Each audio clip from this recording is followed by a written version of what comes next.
फरीदाबाद में उखला बैराज से छोड़े गए लगभग 2 लाख क्यूसेक पानी से यमुना से लगते हुए इलाकों में बाढ़ जैसे हालात पैदा हो गए हैं। वहीं बसंतपुर इलाके को प्रशासन ने खाली करा दिया है।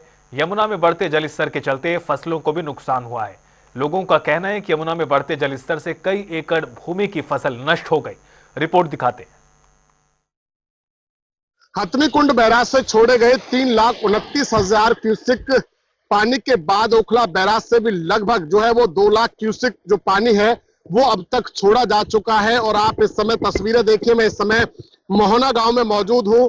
ये यमुना जी है और यमुना जी के किनारे लगते हुए जितने भी इलाका है वो पूरी तरीके से जलमग्न होता हुआ नजर आ रहा है। हालांकि 2023 के मुकाबले इस बार जो है वो कहीं ना कहीं जलस्तर कम है, क्योंकि 2023 में जहां तक आपकी नजर जा रही है वहां तक जो है वो पूरी तरीके से इलाका जलमग्न था और कई रोड जो है वो क्षतिग्रस्त हो गए थे। परंतु वहीं अब की बात करें तो इस बार जो है वो जल की जो यानी कि जो जल स्तर है वो कम है, परंतु काफी इलाका जो है वो अब भी इससे जो है वो प्रभावित है। लगातार यमुना जो है वो उफान पर है और पूरी तरीके से देखिए बारिश भी लगातार जो है वो कहीं ना कहीं आ रही है। और कहीं ना कहीं पूरी तरीके से कहा जाए प्रशासन जो है वो पैनी नजर बनाए हुए हैं पूरी तरीके से, क्योंकि लगातार हम देख रहे हैं कि जिस तरीके से हथनीकुंड बैराज से पानी छोड़ा गया उसके बाद से ही लगातार जो जिला प्रशासन है वो इस पर नजर बनाए हुए था, क्योंकि यमुना से लगते हुए इलाके हैं तो वो ज्यादा प्रभावित ना हो, इसको लेकर लगातार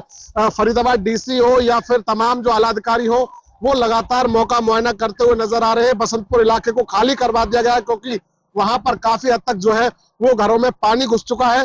तो वही मोहना क्षेत्र की अगर बात करें तो यहाँ घरों में पानी तो नहीं बल्कि जो खेत है जो फसल है उनको जो है वो यमुना का जो पानी है वो कहीं ना कहीं प्रभावित करता हुआ नजर आ रहा है। और लगातार अनुमान लगाया जा रहा है कि पानी अभी और छोड़ा जाएगा उखला बैराज से। तो ऐसे में कहीं ना कहीं जो अभी बाढ़ के आसार है वो कहीं ना कहीं बने हुए हैं। लोग इस समय जो है वो कहीं ना कहीं दहशत में है, भय में है, क्योंकि जो उनकी फसल है वो कहीं ना कहीं इस कहीं ना कहीं बाढ़ जैसे हालात है उनसे खराब जो है वो हो सकते। तो पूरी तरीके से लगातार देखी जाए तो अभी का अगर समय की बात करें तो लगभग 2:30 बजा है, दोपहर का 2:30 बजा है। और कहीं ना कहीं जो है 3 तारीख दोपहर 2:30 बजे जो है वो स्थिति आप ये तस्वीरें देख सकते हैं कि लगातार जो लोग हैं वो भी जो है वो यहाँ पर देखने के लिए देखिए रुक रहे हैं। लगातार एक बार बात भी लोगों से हम करना चाहेंगे।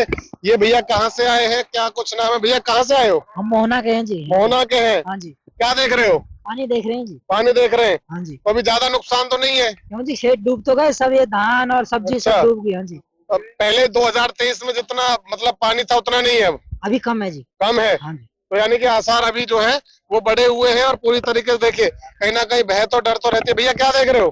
पानी देख रहे हैं। कितना आ गया पानी? पहले से कम है, बाकी फसल डूबी हुई है सारी। डूबी हुई है? हाँ जी। प्रशासन के लोग भी आ रहे हैं यहाँ? हाँ जी, आए थे एक बार, डोल के चले गए। डोल के चले गए। भैया लगातार उफान पर है इस बार यमुना जी? हाँ, उफान पर है भैया, बिल्कुल। कितना नुकसान मानते हैं? नुकसान तो है जी, नुकसान तो है। जैसे 2023 में आई थी उसी हिसाब से पानी की संभावना आने की, तो नुकसान है। नुकसान है, देखिए अभी तक आया नहीं है परंतु नुकसान है। भैया आप भी मानते हैं? हाँ जी। अच्छा, तो कितना नुकसान होगा, क्योंकि किसान तो वैसे ही परेशान रहता है?